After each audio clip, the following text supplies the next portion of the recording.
वाक्य।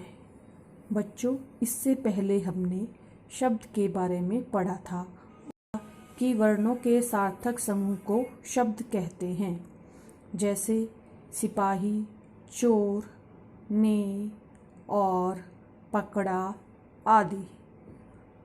आज हम वाक्य पढ़ेंगे और जानेंगे कि वाक्य किसे कहते हैं।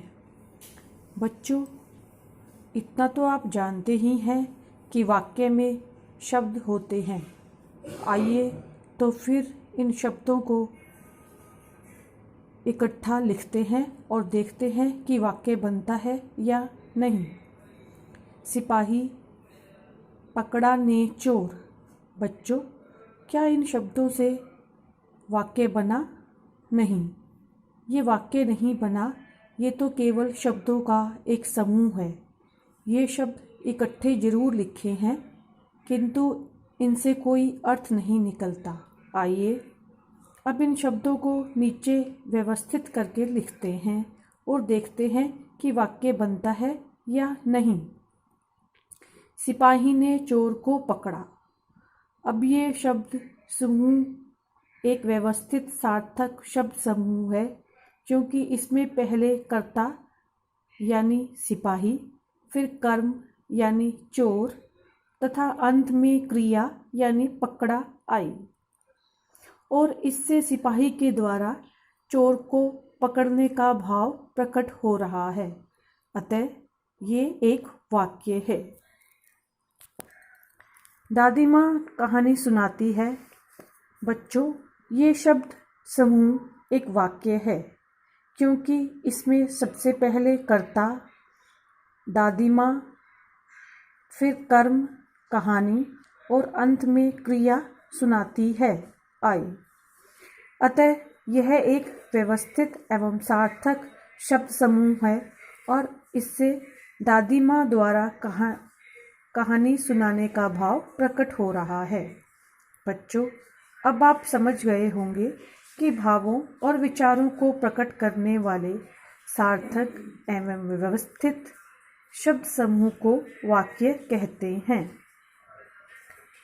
वाक्य को अच्छी तरह समझने के बाद आइए अब वाक्य के अंगों को पढ़ते हैं।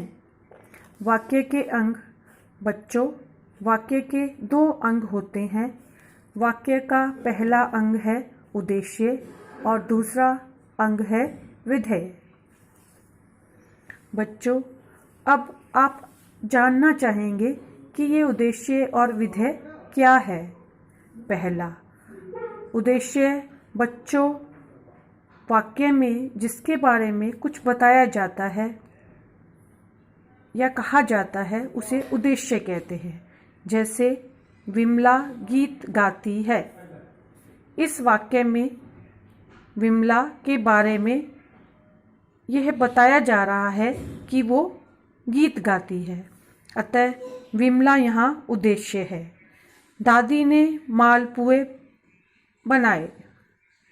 बच्चों, यहाँ दादी के बारे में बताया जा रहा है कि दादी ने मालपुए बनाए, इसलिए यहाँ दादी ने उद्देश्य है।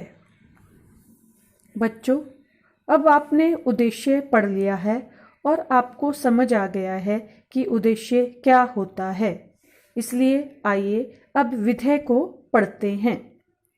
दूसरा, विधेय। बच्चे, वाक्य में उद्देश्य के बारे में जो कुछ कहा जाता है उसे विधेय कहते हैं। जैसे दादी ने मालपुए बनाए।